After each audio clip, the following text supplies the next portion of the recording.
el 99% de ellos se aplicaron a lo interno del Poder Ejecutivo. Tema importante a considerar. Pero hay algo más, ¿okay? Y yo creo que tal vez si me regala la siguiente filmina, ¿verdad?, sobre quién ha recaído también ese ajuste. Y yo quiero aquí hablar también no solamente sobre el Poder Ejecutivo. Vean que el Poder Ejecutivo crece un 0,25% en ese presupuesto.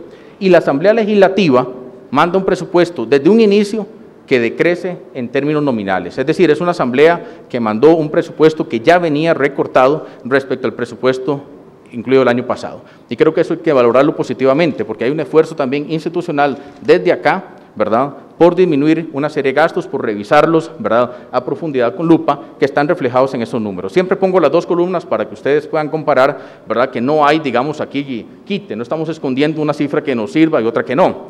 En todo caso, si ustedes analizan la última línea, si al Poder Ejecutivo yo le quito el MEP, que ya de por sí tengo que presupuestarlo con cierta regla constitucional, si le quito el servicio a la deuda, que tengo que hacerlo, al igual que las pensiones, también el Poder Ejecutivo está decreciendo de forma inicial. Queremos ver un poquito más todavía dónde se concentra eso. La siguiente filmina se los puede mostrar. La línea roja es lo que en promedio crece el presupuesto en su totalidad, ¿ok? Todo lo que esté por debajo de esa línea roja, ¿verdad?, quiere decir que está jalando el presupuesto hacia abajo. Y todo, tal vez si me disculpan un segundo. Todas estas líneas que están acá significa que ese ministerio ha decrecido su presupuesto. Es decir, son ministerios, todos los que están debajo de la línea negra que les acabo de enseñar, todas esas instituciones están decreciendo su presupuesto, teniendo como punto máximo de reducción el presupuesto de comercio exterior. Casi 20% es la caída del presupuesto del COMEX respecto a lo que se presentó hace un año. Y nos podemos ir hacia el otro extremo, ¿verdad?, que son las últimas barras que están por encima de la línea roja. Ahí vamos a ubicar al Tribunal Supremo de Elecciones, que tiene que organizar las elecciones municipales, entonces tiene un presupuesto distinto al que le tocaría en un año regular. Ahí tenemos al Ministerio de Ambiente y Energía, que este año crea una dirección particular, la Dirección de Aguas, ¿verdad? Ahí tenemos al Ministerio de Educación, que tiene que crecer como mínimo al mismo ritmo que crece la economía para cumplir el transitorio de la ley. Ahí tenemos a la Contraloría General de la República y tenemos también a la Corte Suprema de Justicia. Con una consideración interesante, la Corte crece cerca de 7%, que es prácticamente la mitad de lo que históricamente crece la Corte también, ¿ok? Eso es bueno también tomarlo como anotación. Entonces, el juego de balances, vean cómo se ve ahí, más que todo nos refleja, y creo que el presidente lo dijo en la cadena del domingo, prácticamente 13 programas del Poder Ejecutivo están creciendo menos del 1%, ¿ok? Hay recortes severísimos, que tal vez los podemos traducir en esto. Bueno, ese es el gasto corriente, porque también no solamente hablemos de presupuesto, hablemos del gasto corriente, pero el patrón es idéntico. La cantidad de instituciones que están por debajo de la línea roja, ¿verdad?, dan de manera elocuente, me parece, una idea de cuán grande ha sido el esfuerzo del Poder Ejecutivo, de la Asamblea Legislativa, por traer el presupuesto a un crecimiento reducido. ¿Ok? La deuda sigue siendo grande. Entre amortización e intereses vamos a pagar 8 puntos del PIB, lo que les comentaba anteriormente. Son recursos que en un uso alternativo, posiblemente más costo efectivo, pues lograrían generar mucho mayor rendimiento social.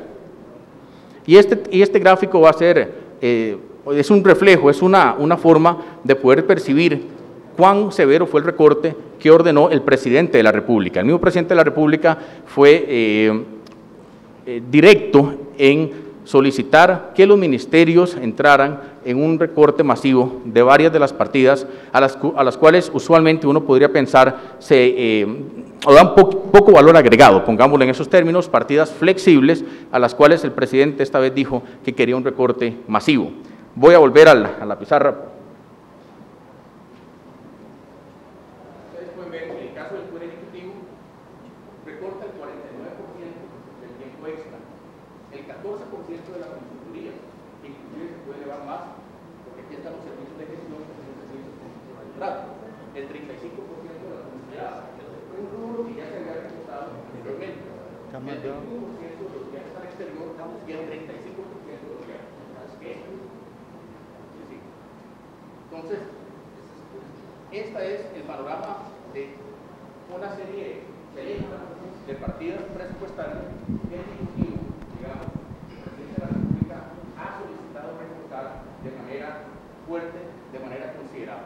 Ustedes quieren comparar, bueno, muchísimas gracias. Ustedes quieren comparar entonces, pueden ver, digamos, este tipo de cosas. Inclusive, volviendo al tema, la misma Asamblea Legislativa recorta de manera muy importante, 25%, ¿verdad? Lo que son los viajes, los viáticos al exterior también y el mismo tiempo extra, y entiendo que por ahí están organizando otras cosas, pero se las voy a dejar al señor presidente en su oportunidad. Entonces, este es un cuadro que me dice exactamente dónde hubo una concentración de recortes de forma masiva, ¿verdad?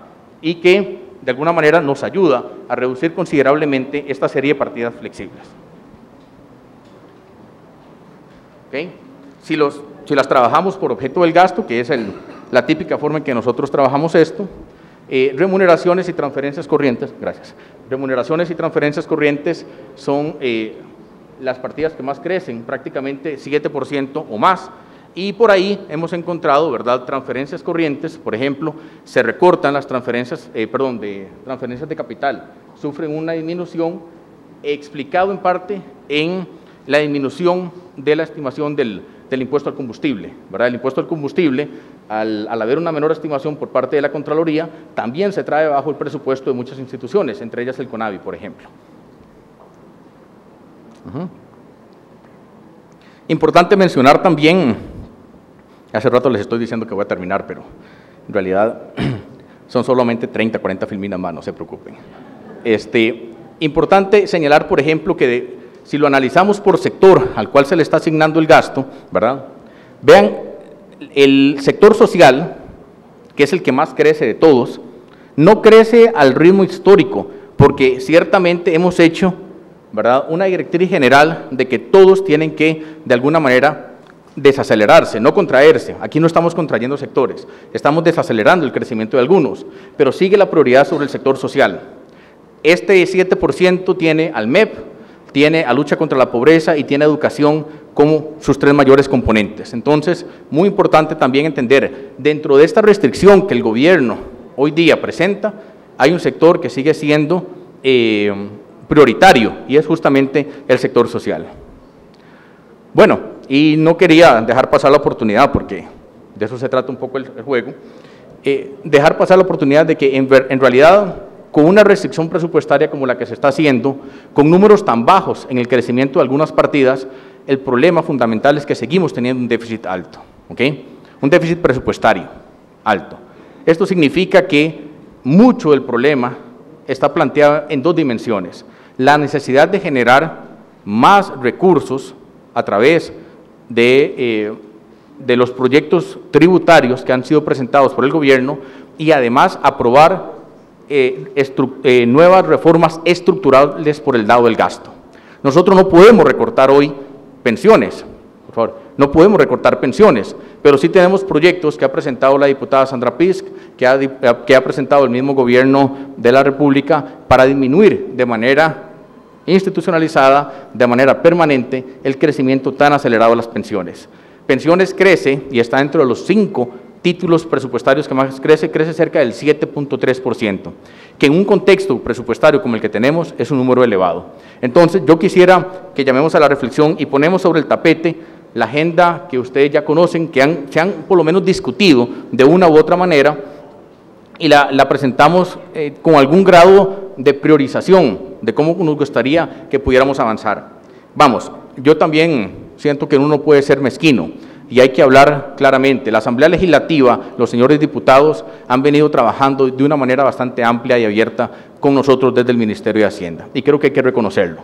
Hay que reconocer también que los señores diputados han puesto su diálogo, que no necesariamente indica, como lo hemos dicho en alguna oportunidad, que estén totalmente complacientes con nuestros proyectos, pero es muy distinto a dialogar de la forma en que lo hemos visto con ellos en estos últimos meses, ¿verdad?, donde ha habido propuestas, donde ha habido una motivación por aprobar cosas y de avanzar en la agenda. Y creo que eso también debe ser reconocido desde nosotros, desde el despacho del Ministerio de Hacienda. ¿Cómo nos gustaría que avanzáramos? Bueno, particularmente ya tenemos un expediente de contrabando que está prácticamente listo. Nos gustaría también que fraude fuera una de los proyectos ¿verdad?, que siguieran, y por ahí tenemos también el de personas jurídicas, porque este nos genera recursos que por la naturaleza de estos recursos van directamente a fortalecer los programas de seguridad ciudadana. ¿Okay? Bueno, ustedes lo pueden leer ahí, no voy a ir uno por uno, pero me parece importante que la agenda que ya ha sido presentada, este es el esfuerzo que ha coordinado el señor ministro de Hacienda, don Helio Fallas, ¿verdad?, con el soporte técnico que podemos darle desde el Ministerio de Hacienda, pero esta es la agenda que el señor ministro ha venido promoviendo. La tenemos en un orden específico y vienen más proyectos, ¿verdad? Vamos a hablar de regla fiscal, nos parece importantísimo. La regla fiscal es, lo tendrán en su oportunidad, un proyecto que en el corto plazo pone coto al uso desmedido, eventualmente, de las asignaciones presupuestarias, pongámosle así. Con regla fiscal podemos institucionalizar la forma en que los futuros, el presente y el futuro gobierno, ¿verdad?, va a poder hacer uso, manejo discrecional del gasto. Le ponemos topes a gastos que no le añaden valor agregado a la función pública. ¿Okay? Ese va a venir pronto, pero por el momento les presento eso. Y bueno, y ahí hay una serie de indicadores finales, con esto ya terminamos. Siento que no es la filmina más bonita para terminar una presentación, pero por lo menos les quedan algunos números, todos ellos menores prácticamente a la inflación, con ciertos puntos ahí muy específicos, pero que dan una idea de que efectivamente el gobierno ha tenido que hacer un esfuerzo valioso, un esfuerzo que se vio alimentado por los criterios también de los señores diputados. Como les decía, la formulación del presupuesto no es de hoy, no se trabaja en los últimos 15 días, y todo lo que se ha hecho hoy es un producto también de discusiones internas de gabinete, de discusiones con los señores diputados e inclusive con expertos que se han acercado al despacho. Muchísimas gracias.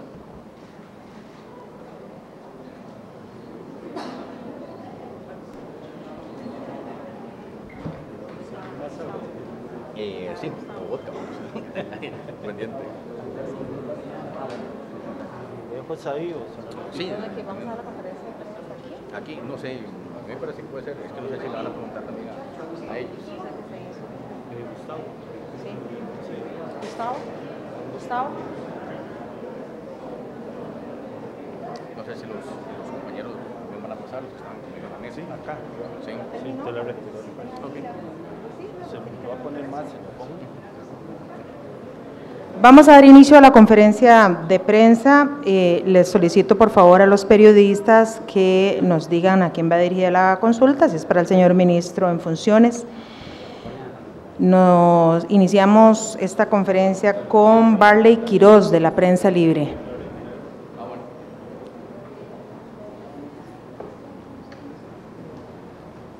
Gracias, Barley, porque aquí nos van a contestar. Sí, buenas tardes. Sí, para el ministro, sería. Aquí es. Ministro. Por favor, aquí. No, aquí. Sí. No, porque tenemos que pasar todo. Es porque no podemos pasar todo. Sí. Aquí, ministro. Ministro, aquí. Eso, ok. Gracias, buenas tardes. Claro.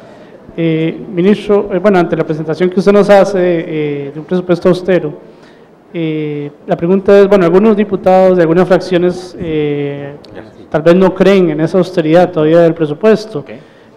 Se muestran preocupados, eso nos han dicho. ¿Hasta dónde ustedes estarían anuentes a rebajar y en qué áreas se podría hacer esas rebajas? Gracias. Ok. Mire, efectivamente, yo creo que hay un tema aquí importante a considerar, porque eso ha sido práctica, digamos, por necesidad o por cálculo, como lo quiera ver, pero de los últimos 10 presupuestos de la República que se han aprobado en la Asamblea Legislativa, 6 terminaron al 31 de diciembre con un monto mayor al que fueron aprobados. ¿Ok? Entonces, eso significa que es posible. No le digo que sea algo necesariamente malo, es simplemente que durante la ejecución o durante el ejercicio económico del año, justamente aparecen vicisitudes, emergencias, por ejemplo, ¿verdad?, o necesidades de última instancia.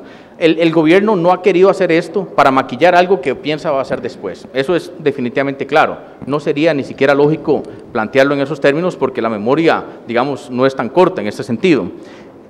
Pero sí hay siempre posibilidades de revisar, y yo creo de verdad que es bueno, es una práctica sana que la Asamblea Legislativa revise el presupuesto de la República.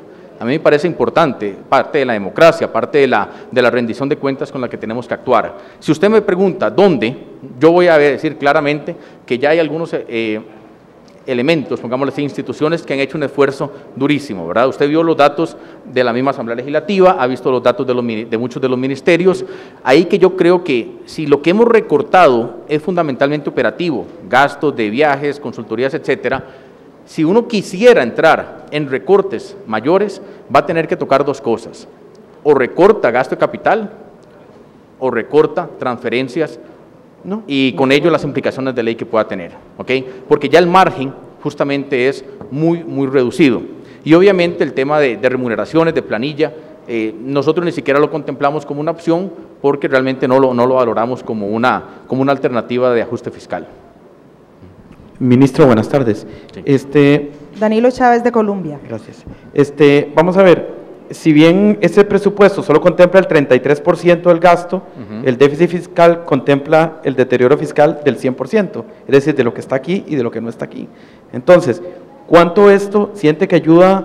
Bueno, para nada, va a ayudar a un cierre de déficit fiscal, porque a su vez, y quisiera el dato comparado de la remuneración del servicio a la deuda frente al año anterior. Me parece que más bien está como posponiendo el gasto, lo que se puede hacer para enfrentar ese costo del servicio. Entonces, ¿están ustedes partiendo de la base de que va a haber un plan fiscal aprobado para el año entrante para en ese momento volver a enfrentar el servicio a la deuda? No, en el caso del servicio a la deuda los datos sí son reales. Más bien recuerde que lo que expusimos hace un año es que el año 2015 era un año atípico. Por ejemplo, nosotros este año estábamos pagando inicialmente cerca de 300.000 millones de colones de deuda del año 2000, ¿verdad? Bonos de largo plazo a 15 años que se habían comprado en su oportunidad y que vencían justamente el año 2015. Entonces, por eso es que el presupuesto del año pasado crece tanto, porque hay un gasto extraordinario en amortización de deuda, que este año se reduce, pero que tampoco es un monto pequeño. El año pasado presupuestamos, o más bien, para el año 2015, presupuestamos cerca de 1.7 billones de colones en pago y amortización. Para este año anda por ahí del 1.5 de amortización. ¿Y cómo afecta el año entrante el tema de que no haya eurobonos? Bueno, ese es un tema que tenemos que definitivamente buscar. Recuerden que aquí el Banco Mundial y el BID han abierto la posibilidad de contemplar préstamos de apoyo presupuestario, pero están sujetos a la aprobación de alguna normativa en materia de impuestos, ¿verdad? Tendremos que buscar en otros mercados eso. Es decir, la búsqueda de esos 1.000 millones tiene que darse en otros mercados financieros, no necesariamente a donde estábamos, pero sí es necesario buscarlo en otro lado en caso de. Óscar Ulloa de Repretel. Sí, buenas tardes. Yo quiero hacer una consulta un poco sobre el discurso del gobierno, porque el presidente nos dice en cadena, hace alarde de que es el presupuesto de menor crecimiento de los últimos 10 años, usted nos habla del 0.5% y que son sacrificios, pero no era lo lógico, señor ministro, en vista de que viene precedido de un presupuesto, un aumento del casi 20%.